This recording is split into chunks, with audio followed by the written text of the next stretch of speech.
Gaïa, c'est ni le sol, mais ça a des propriétés du sol, ni la nature, mais ça a des propriétés de nature, ni la terre ancienne auquel on appartenait. C'est un peu de la création aussi, c'est un peu de tout, mais surtout, c'est ça qui m'intéresse, c'est que c'est un concept scientifique qui réutilise une mythologie.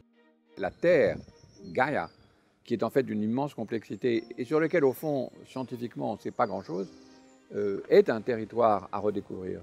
Et donc, il y a un progrès et une immense découverte, série de découvertes à faire sur cette terre. Mais elle exige, disons, une attention, une instrumentation, des liens entre sciences et politique très différents.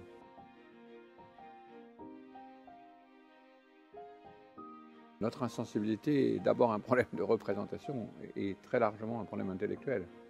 Parce qu'au fond, quand on entend toutes ces nouvelles sur le réchauffement climatique, la montée des eaux, la disparition des espèces, les réfugiés climatiques, etc., au fond, ça ne nous concerne pas.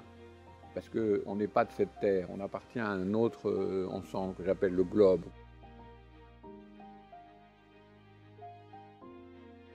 En fait, c'est exactement la même chose que ce que j'ai essayé de faire moi-même avec des modèles, évidemment, qui ne sont pas de la prédication évangélique, mais qui sont des modèles, disons, d'anthropologie. C'est l'atterrissage, c'est le retour sur Terre. C'est la première fois qu'une encyclique, au lieu de désigner le ciel, comme on s'y attend quand ça vient du Vatican, dit « mais attendez, finalement, regardez la Terre et vous êtes au fond assez peu matériel ».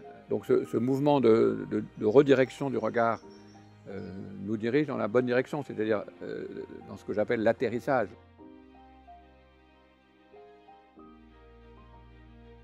Toute la représentation de la modernité, toute la définition de la nature et de sa politique dépend de la théologie. Ce sont des versions à peine sécularisées de débats qui remontent, pour certains d'ailleurs, tout à fait au début du christianisme, mais d'autres aux guerres de religion et à la solution aux guerres de religion par la sécularisation.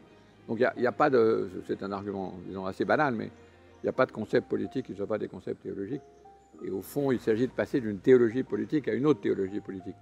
Donc la théologie est essentielle, même si autrefois les gens croyaient que la religion était derrière nous comme quelque chose du passé. Je crois que plus personne ne l'imagine maintenant. On est en situation de guerre de religion, plus de guerre classique d'identité, plus de guerre écologique. Donc on a intérêt à reprendre toutes ces notions et la tradition théologique est extrêmement riche.